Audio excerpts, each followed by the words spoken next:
A pleasant afternoon, everyone. I hope all of you are doing great today. However, although we are at our last subject for today, hope most of you are still not sleepy, but if so, we will revolutionize again this afternoon by discussing these topics such as the discovery of nuclear radiation and radioactive decay with your discussant, yours truly, Milo G. Flores. Of course, starting off with our objectives, which at the end of the lessons you should be able to. First is to distinguish between alpha, beta, and gamma decay by describing their composition, penetration power, and ionizing abilities. Second is to name and acknowledge the different roles of pioneers in the field of nuclear physics and radiation discovery. And lastly, is to perform practical examples or models demonstrating the properties of alpha, beta, and gamma radiation. Are you guys ready? Let's start. With this symbol, what do you feel or how do you interpret this kind of symbol? Although I believe that majority of us have already seen this symbol before, but have you ever wondered what do these signs or these symbols mean? For example, what does this circle in the center mean or what does this symbolize? How about the blades or the rays that it projects? What does it symbolize? Even the color, the yellow or and the black color, what does these symbolize? If you ever have some answers in mind, kindly relay them to us. However, if you still have no idea about all of this, we will discover the meaning of these as we go on with our lesson. Now, another activity. Since this is a video discussion, the presenter will be the one who will provide to you the video presentation or the short experiment regarding radioactivity. With these materials at list, first is a spray bottle with different settings such as the jest, the mist, or within the needle, and the white spray. Second is some pieces of paper for variations in mind, such as a flat sheet, a slightly thicker and the thickest type of paper. And lastly is a flat tray, of course, to avoid some mess during the interpretation or the short experimentation. Such procedures are first is to demonstrate the alpha ray model or the alpha rays utilizing a jet setting, which is this jet setting is form of a short and thick stream of water. And the second is for the beta ray model utilizing a medium spray or the mist, and which travels farther and thinner droplets with some scattering. And lastly is for us to identify the gamma ray model. We will utilize a fine mist that spreads wide and travel farther. So within this video presentation, I will attach the short experimentation after. The droplets seem to be large and massive. This accounts to its ability to be slow and having short distance. Comparably, the droplets observed on this video are slightly smaller and less massive. Therefore, it results to its ability to become faster and have a slightly farther distance to travel. The last one shows that it has the tiniest droplets among all, therefore signifying that it travels the farthest and the fastest. A single sheet of paper was utilized to represent itself in order for us to observe how this can easily block off alpha particles as it is due to the large mass and large droplets. Since the droplets here are smaller compared to the prior one, a slightly thicker paper is utilized to hinder its ability to penetrate. The paper envelope represents a thick wall of lead as it is the only one that can hinder the ability of gamma rays to penetrate. Have you watched the activity or the short experiment? I hope you did. And with that experiment, kindly answer these questions. Which type of spray traveled the farthest according to your observations? Second is which was easiest to block with your hand or a simple sheet of paper? And lastly, how does this relate to the strength or penetration power of alpha, beta, and gamma rays? If you are still not convinced with your answer, don't worry, we will answer those queries or some of these queries later on as we also progress with our lesson. And with that in mind, let us answer the prior question I had earlier. So, with that, this symbol is called as the radiation warning sign or tremor. So this was created in the year 1946 by a team of at the University of California, led by Sir Nelson Garden. So here, since I have asked you earlier about your ideas or your prior knowledge about this, if you have mentioned that this central dot represents as the source, and these rays are the ones that represent the emission of radiation, therefore you are correct. And in terms of the color, before the Mr. Nelson Garden have represented these colors as magenta and blue. However, those within his team have not confirmed or did not affirm with his idea since it is not that eye-catching or it doesn't really captivate the attention of those who will see the sign since this sign represents danger or fear or not fear rather than danger. So when people see this, they will be notified that, oh, this is a radioactive object or radioactive thing. Therefore, we must have some distance from it or keep rather a safe distance in order for us to be not affected by the radiation. And with that, they have made up with they have chosen the colors yellow and black since after testing they have revealed that yellow and black have this great companionship or great compatibility in order for this symbol to be more visible to the eyes and attention or seeks the attention of those who will see.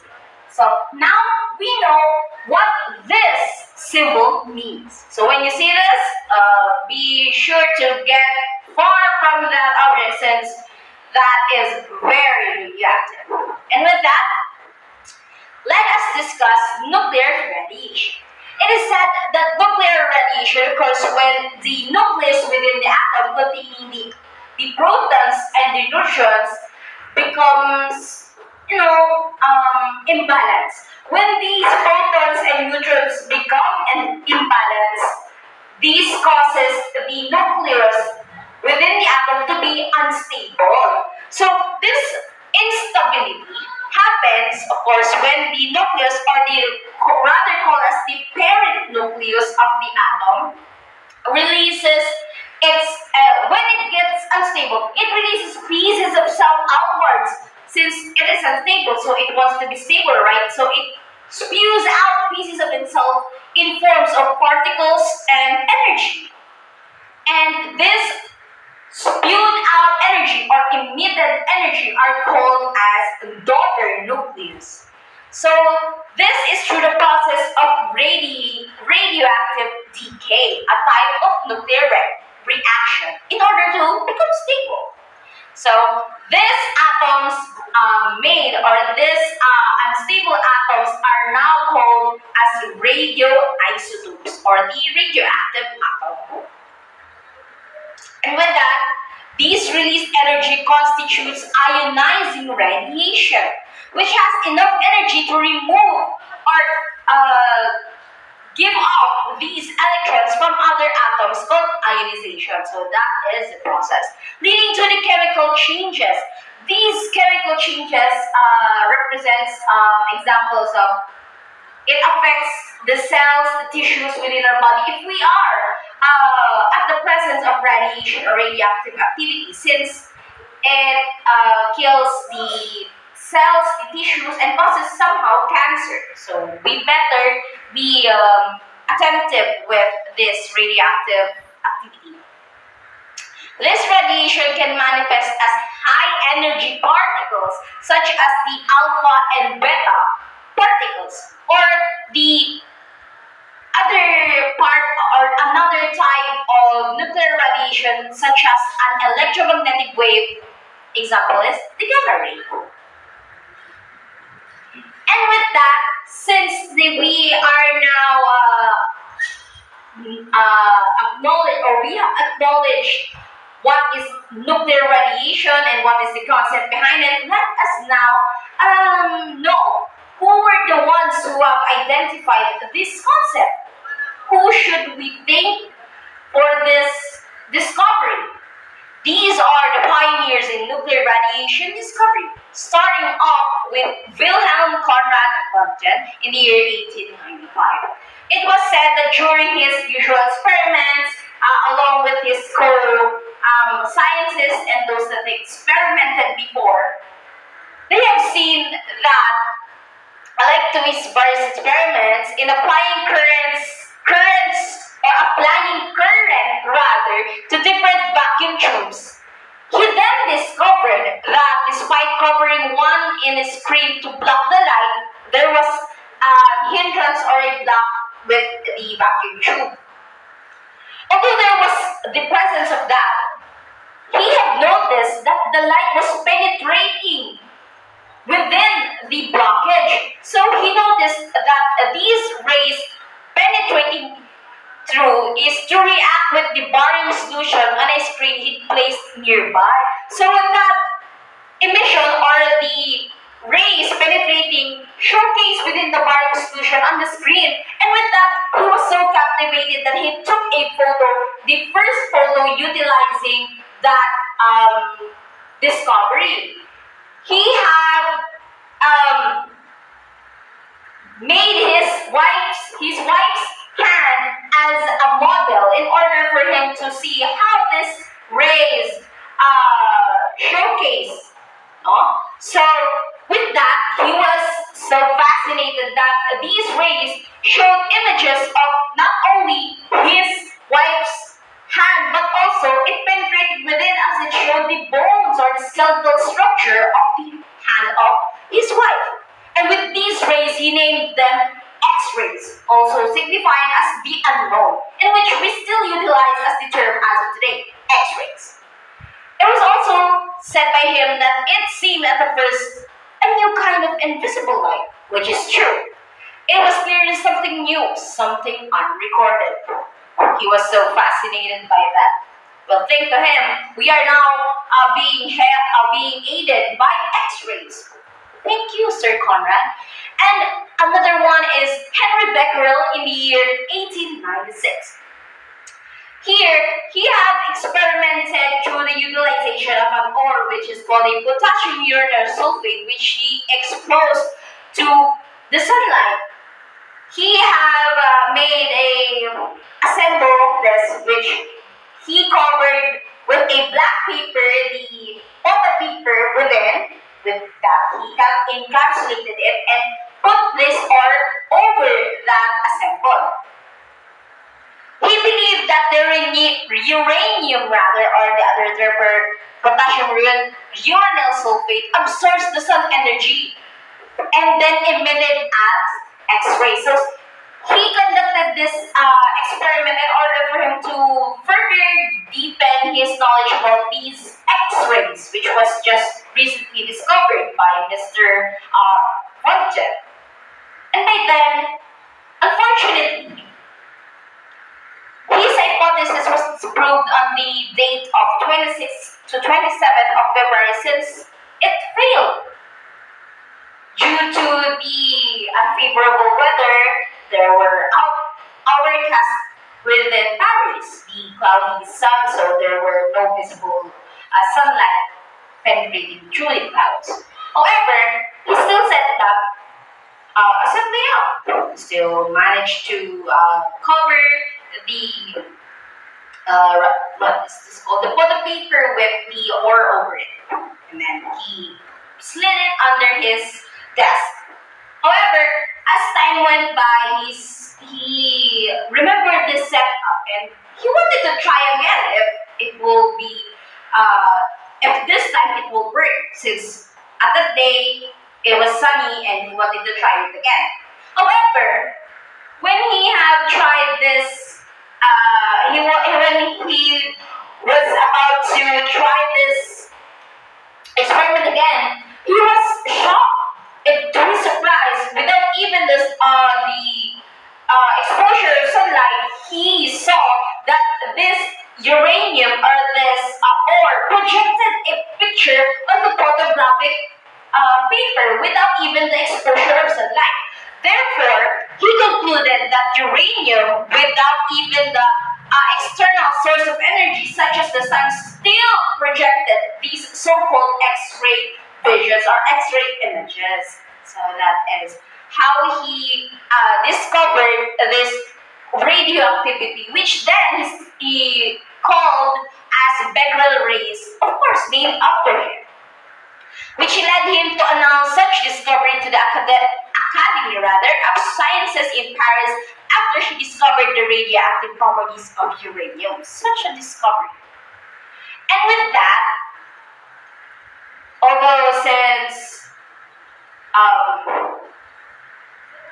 some scientists are still trying to prove something and they have proven something, his doctoral student, Marie Curie, and together with her husband in the year 1898, have coined the term radioactivity, therefore signifying the said emission of these rays within the photographic paper. She also, together with her husband, discovered that thorium's radiation, alike to uranium, was an atomic property, so it also emitted this radioactive activity. By isolating highly radioactive materials from bitumen, she identified two new elements such as polonium, named after her birthland, Poland, and radium, which was radioactive, right? It sounds like it. And which are both more active than uranium. Imagine that. And with that discovery, she won two Nobel Prizes within physics for radioactivity together with Pierre Curie, her husband, and Henry Becquerel. However, she is also her second Nobel Prize where she won it separately is for chemistry for discovering the mentioned elements earlier, which are radium and polonium. And during the World War One, she have utilized this discovery in order for her to help those in need with deploying mobile X-ray units. So despite the said effects of these radiations, although it seems or sounds scary, radiation, radioactive activity, it still is helpful when utilized in a correct manner or scientifically accurate way. It was also mentioned by her that we must not forget that when radium was discovered, no one knew if it would prove useful in hospitals. The work was one pure of science, and this is a proof that scientific work must not be considered from the point of view, but of the direct usefulness of it. So we must not judge so easily with these radioactive elements. It must be done for itself, for the beauty of science, and then there is always the chance that a scientific discovery may become like the radium, a benefit for mankind, which she has proven with that. And as for our last people within the list, starting off again with Ernest Rutherford in the year 1899. Sir Ernest Rutherford set forth for the laws of radioactive decay and also identified the two prior particles, which are the alpha and beta particles. He have mentioned that alpha particles have or emits helium nuclei. So he was the one who discovered it. However, we will still dig deeper into that later on as we progress with the lesson, as well as classify them by their affinity to penetrate matter. An apparatus similar to what Henry had made, it revealed that when an air from the chamber was removed or an anaerobic activity was present, the alpha source made a spot or an image projected on the photographic plate. However, when there was the presence of air or aerobic activity, these spots were not anymore visible or they disappeared. Therefore, this only proves that a few centimeters of air were enough to stop alpha radiation. Isn't that cool? And with that, let us further discuss what are alpha particles compared to beta particles. Here he have mentioned that alpha particles carry more electric charge compared to beta particles and are also more massive. Therefore, it moves slowly since it is more massive and compared to beta and gamma particles. As these interact much more easily with matter since they penetrate better. Also, a fact is that a sheet of paper may easily block these alpha particles. Similarly to what we have seen in the video I have prepared earlier, we have seen that the very large mist, type of mist, the jet type of mist, it can be easily blocked or it cannot penetrate that easily within the sheet of paper since it has large masses of droplets. And with that, the second one is the beta particles, which has less mass or less massive compared to the alpha particles, which has the medium size compared to the gamma and the alpha, which will be discussed later on as we progress with the gamma. And also these move faster since it is lighter, but are still electrically charged. No? And then with that, a sheet of aluminum with 1 millimeter thick or several meters of air will stop these electrons and positrons. So similarly to what we have seen in the video earlier, that these droplets cannot be easily blocked by a single sheet of paper since they have finer droplets. So that only proves our short experimentation. And lastly, with the help of Frederick Soddy, they have discovered that radioactive substances releases gas like helium. Amazing, right? And that is related to the alpha particles. And this proposed that atoms could transfer into other elements. Wow, laying the foundation of nuclear physics. Thanks to Frederick Soddy also. And with that, although Ernest Rutherford have not discovered gamma rays, thankfully, with Paul Billiard's work in the year 1900s, he identified this as an electromagnetic wave or electromagnetic radiation with high penetrating power, requiring thick shield like lead or carbon plating to block them since they have the finest of all and they have no charge or no mass, so therefore they travel freely and travel the fastest among these three nuclear radiations. So Ernest Rutherford was the only one who coined the word gamma rays. However, Paul Billiard was the one who discovered it. Thank you, everyone. And with that, let us discuss radioactive decay. It is said that radioactive decay is the process where the particles are spontaneously emitted, meaning that it is emitted just since gusto nila. Labasin sila kasi unstable na nga sila kaya gusto nila maging stable. From an unstable parent, parent atom to form a daughter atom, which I have explained earlier, that the parent atom, since it is unstable, a radioisotope, it wants to be stable, so it spews out another type of atom from the nucleus in order to form a daughter nucleus, which may also not or may not be stable. And with that, let us discuss the first type of decay, the alpha decay.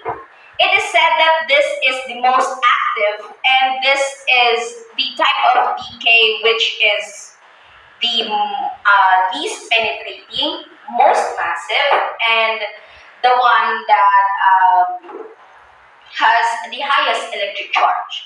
And this contains rather alpha particles which are emitted by again the parent nucleus or the radioisotope in order to become stable.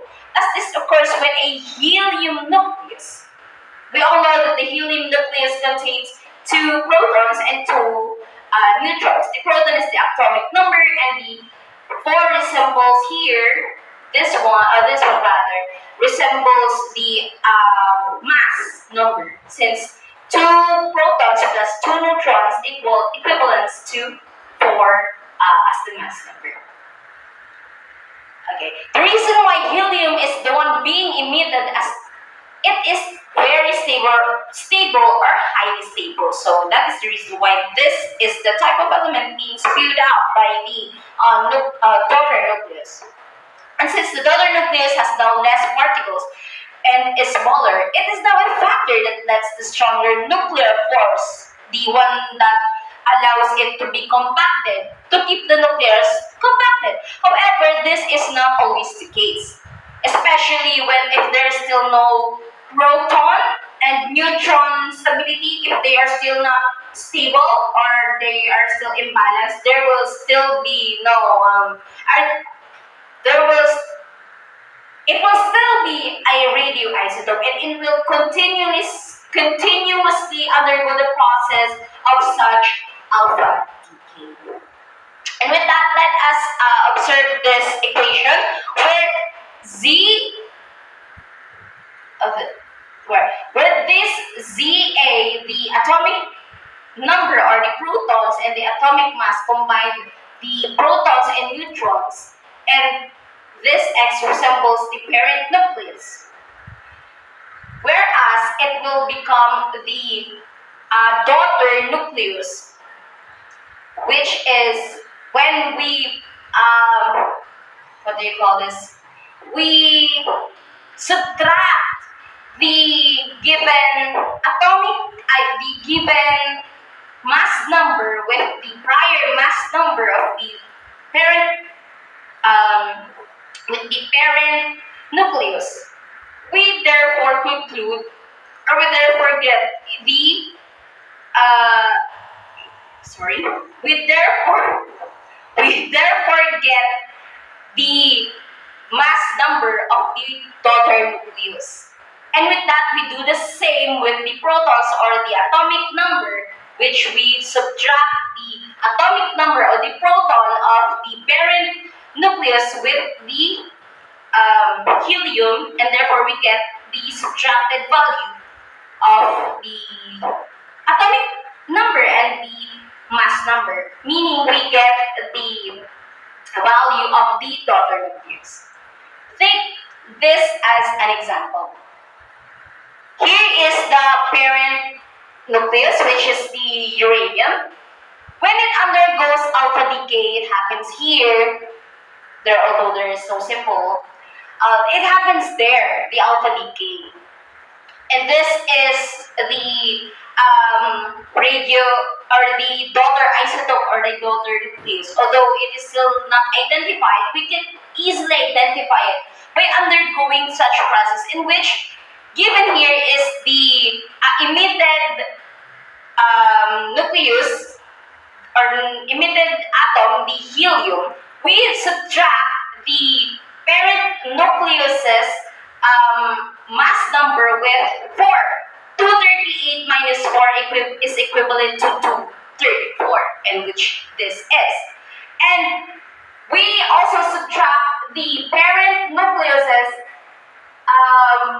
atomic number or the proton with the given proton of the helium, meaning that we subtract 92 with 2, equivalent to 234 as the mass number and 90 as the atomic number, signifying that we have now concluded or found out that the element having these numbers is thorium. Therefore, we have identified that thorium is the one with 90 protons and the mass number of 234. Let us just remember that within the alpha decay, only subtraction happens. And with that, let us move on to the second type of decay, the beta decay. Experimentally, the electrons emitted by negative or beta-negative decay, there are two types, okay? The beta-negative and the beta-positive are found to have kinetic energies of the order of only a few. We therefore conclude that the electrons is somehow produced in the decay rather than escaping the nucleus. Nuclear beta decay involves the conversion of one nucleon into another. Take this for an example. A neutron can decay to a proton, vice versa, by the emission of an electron or the beta negative and a nearly massless particle called an antineutrino. Again, as an example, this isotope containing 234 as a mass number and 90 as its proton equivalence or the atomic number is unstable and it decays through the beta negative or beta negative emission with a half-life of 24 days. Its decay can be represented as this, in which here we will utilize also subtraction. However, we will represent this one since this one has an extra proton and this one has an less proton, and by that we subtract it in order for us to have another here. Since the chemical element with atomic mass or atomic number of 91 is protactinium, we can write beta-negative decay of thorium as it is. So we have now identified that the element with 234 as the atomic mass and the one with the atomic number, the mass number rather, and the atomic number of 91 is the protactinium. So that is one. Another example is when the carbon-14 undergoes beta decay, or specifically the beta-negative decay, it becomes the nitrogen-14. Carbon-14 has 6 protons and 8 neutrons with a mass number of 14. While nitrogen-14 has 7 protons and 7 neutrons, still a mass number of 14. This transformation in which the proton becomes a neutron and the neutron becomes a proton, when one neutron of carbon here, the neutron of this carbon, converts into a proton, increasing the number by 1. To conserve a charge, a beta particle or an electron is being spewed out or being emitted from the nucleus along with an antineutrino.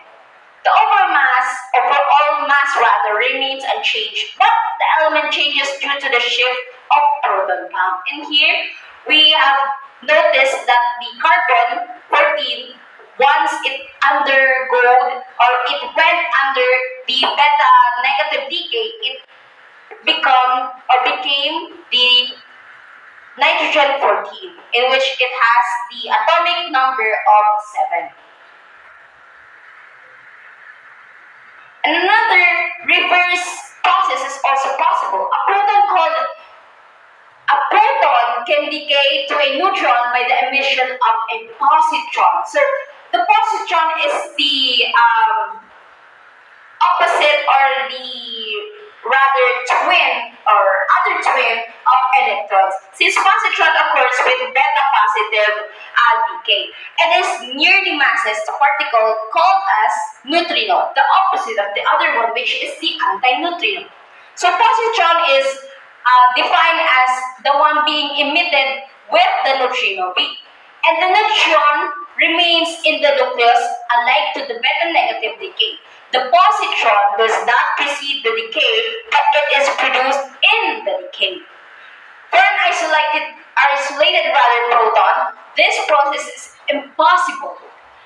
This is impossible due to the neutron is being heavier than the proton. However, this process is possible within the nucleus because the proton can receive energy from other nucleons. It's gathering energy from the other nucleons for the transition.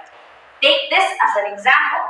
The isotope of aluminum with a 26 as its mass number and its atomic number as 13. As it undergoes the beta positive decay, it emits a half-life or the positron or it emits a half-life of 7.40 by 10 raised to 5 and the decay is written as alike to this, in which as of now we still don't know what type of element is being the sum of it, since we are still at the process of identifying which type of element. The atomic number 12 corresponds to magnesium. With the utilization of the periodic table, we can track that this one is indeed a magnesium. And here is the final equation for that. Here signifies the neutrino, and this is the positron. Now, another example, nitrogen-13 undergoes the beta plus decay similar to what happened earlier to become a carbon-13 element.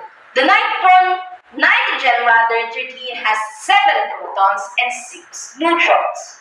Since carbon-13 has 6 protons and 7 neutrons with the same mass number 13, however, different in atomic numbers. See, we noticed here that this one is 7, having one more compared to the to be identified element.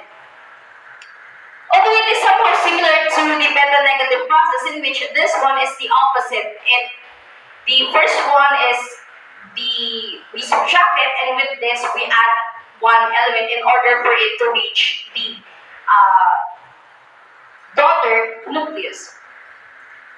This transformation happens with a proton in the nitrogen here, the excess one, converts into a neutron here, emitting a positron, a positively charged particle in the antimatter, the other twin of the electron, and the neutrino to conserve charge and energy. The result, one less proton and one more neutron and a new element, which is the now discovered carbon-13. Lastly, we go to the last decay, which is the gamma decay. It is said that gamma decay is the highest of all within the electromagnetic waves within the range from starting off with the other electromagnetic wave. It's the one within it, beside it, the X-rays, then comes the gamma decay. As this is the type of radiation that has the highest energy photons, meaning it is massless and travels the farthest. A nucleus is an excited state that can decay to a lower level state by emission of a gamma ray. So here we can signify that this one is the excited state already of the nucleus. This one is already the daughter nucleus. And when it gets excited, it somehow also gets de-excited with this process. This analogous to the exit, it doesn't get excited anymore of an atomic electron, since gamma decay is represented symbolically by this. The asterisk on the nucleus indicates excited state as what I have mentioned earlier.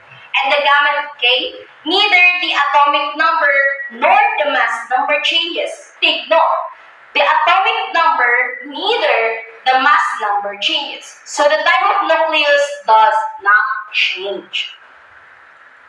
Take this for an example. Using cobalt 60 and nickel 60. The nickel as a daughter atom will undergo an excitement state here. We can see that this is the daughter nucleus from the parent nucleus. When this undergoes the excited state, the one with the asterisk, it undergoes as it undergoes gamma decay. However, it will also then be excited here within here. If interpreted rather, we can have nickel having 28 protons and still has the mass number of 60 with that same atomic mass and mass number. And since nothing changed, we put both zero here on the atomic number and the mass photon, since again it has no charge being a photon. The gamma decay commonly happens along the beta and alpha decay already, as it doesn't usually occur as its own. The isotopes in alpha and beta decay change as the number of protons change. That is the similarity of those two. Where protons change. However, here at the gamma, it does not, since it is massless and it has no charge. Therefore, signifying that it is massless and can easily go farther and can penetrate to any type of matter as how it wants to be. As this is due to the gamma decay having nothing emitted, no protons and no neutrons are being converted. Not alike to the beta decay in which there were conversions happening from protons to neutrons and the neutrons becoming photons. And with that, here is a question in mind. Since gamma rays are the most penetrating, since we know that already that it passes through matter so easily, therefore does that mean that it also has the most ionizing power? Well, the answer to that is no. Gamma has the least ionizing power, since remember that they are photons, they have no mass, and they travel the farthest. And since they are neutral, having no charge. And with that, here is a illustration of how these decays or this type of nuclear radiation penetrate to different types of matter. Although it is not that visible within this screen, I can still send to you this file within a clear type of image within the screen. So here, the alpha decay or the alpha particles can be easily blocked by this tiny, or rather, this thin sheet of paper, since remember, it is massive and it is not that penetrating at all, since it's mass and it travels slower. However, compared to the beta, since it is slightly less or slightly smaller compared to the alpha particles, it can pass through this thin sheet of paper and can pass through or can be blocked rather by the second image here, which is slightly thicker than the thin sheet of paper. Lastly, with the gamma rays, since it has no mass and it is neutral and has no electric charge, it travels farthest and it travels fastest, and also can penetrate through almost any material. However, not with lead if being thick enough.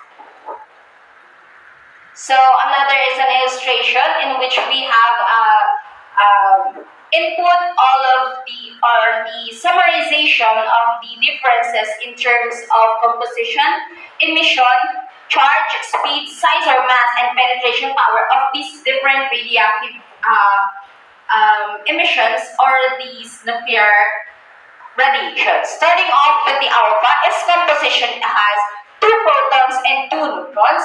For the beta, it has emission of electrons. And for the gamma, since it is a high energy electromagnetic radiation, therefore That is its composition. And with its emission, we have tackled earlier that it emits helium having four as its mass number and two as its atomic number or the level of protons, which equivalents to when we add two protons and two neutrons equivalents to the mass number of four. And the one being emitted by the beta rays are electrons or for the beta negative and a positron for the beta positive. And lastly, for the gamma rays is the photons, being it massless and having no energy. And with the charge, we have positive 2 for the alpha, negative 1 for the beta, and 0 again for gamma. For the speed, among these three, this is the slowest since it is massive, and this is just in the middle, and this one is the fastest since it is lightweight rather. It is massless, so it travels farthest and fastest.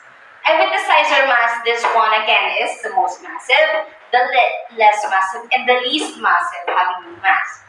And for the penetration power, as what we have seen earlier with this illustration, we can see that the alpha particles can be easily blocked by a thin sheet of paper, signifying that it is the least among the three.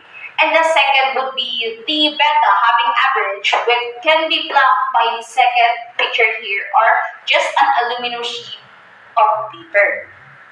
And lastly is the most penetrating of all is the gamma rays, since it has no charge and very lightweight or having very least mass. So it can penetrate lead to a depth of 2 or more centimeters.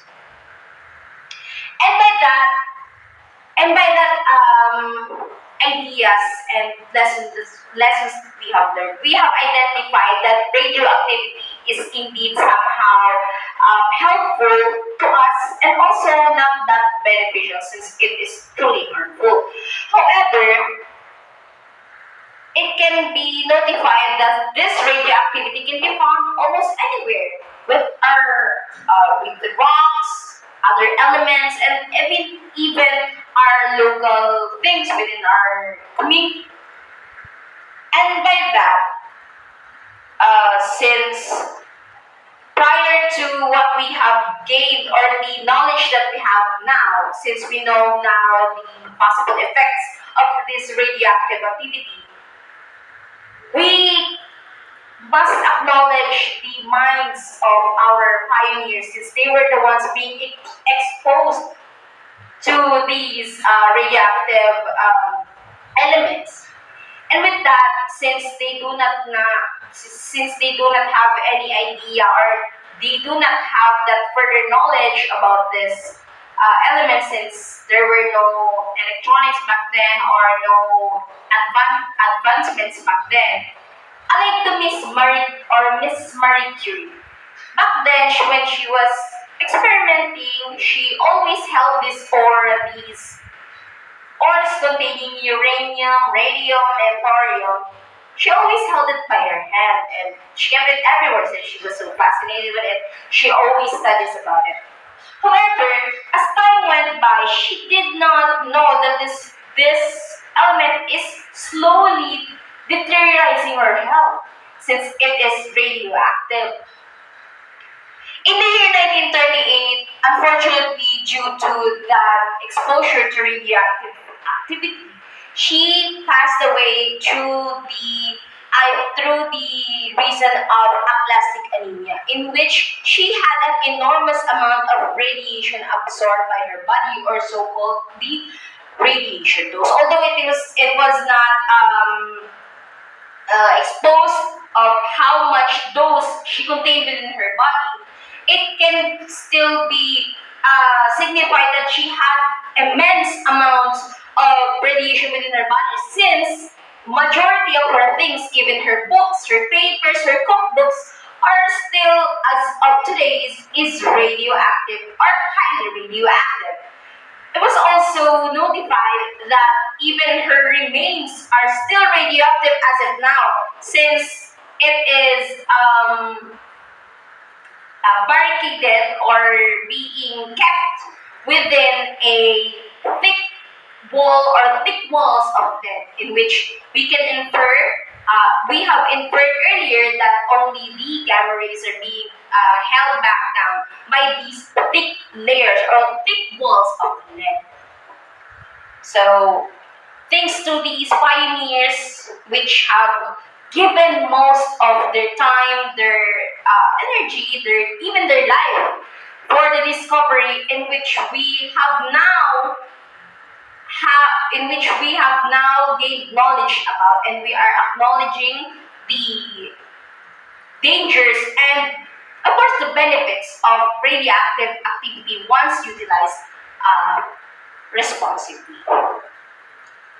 And with that, I hope that you have learned a lot with our lesson today. But in order for us to determine if you have really understand a lot today, we will have a short activity named, for example. The class will be divided into 5 groups, which will be selected randomly by a random group generator, in which, as of now, is you are notified by your group members. Here is the task. Provide at least one practical example of each type of nuclear radiation within the alpha, beta, and gamma. Then, you will demonstrate as a group and briefly explain the concept behind such advancements. For example, you will see or you will scan through books or research about some examples, practical examples that are related to alpha, beta, and gamma radiation. Example for alpha radiation. Alpha particle therapy. This is utilized to kill cancer. Specifically, could be alpha emitting radium of 223 for treating bone metastasis in prostate cancer patients. This selectively targets bone metastasis, delivering alpha particles that kill these cancer cells while minimizing harm to our surrounding tissue. As for demonstration, you may be creative and utilize various props in order for you to perform or let us visualize how these advancements are being performed. And the class will be given 5 minutes each to accomplish the group work, and will be given 2 minutes to perform per group presentation. And since this is a video recording again, you may record, or you may take a recording of your presentation and just send it over Google Drive that the presenter will provide to you to your group chat. And here is the criteria or the rubrics for the activity, which will be sent to you also together with the group lists and the Google Drive. And as for our individual activity, kindly answer these questions on a 1/4 sheet of paper to be passed once we meet again in person. So these will be composed of items 1 to 8 for multiple choice. Here are the questions. And for item 9 to 10, I will let you explore and I will let you infer what you have learned through with this lesson. With the first item is for what I have learned or what you have learned, for even under 1 to 2 sentences, and those or that you want to learn furthermore, and which we may tackle that and we may learn from each other what to learn, and if I can support you with that idea. And with that, I hope you learned a lot today, and I hope that you're safe and happy. So here are my references. That is all. Thank you. Goodbye.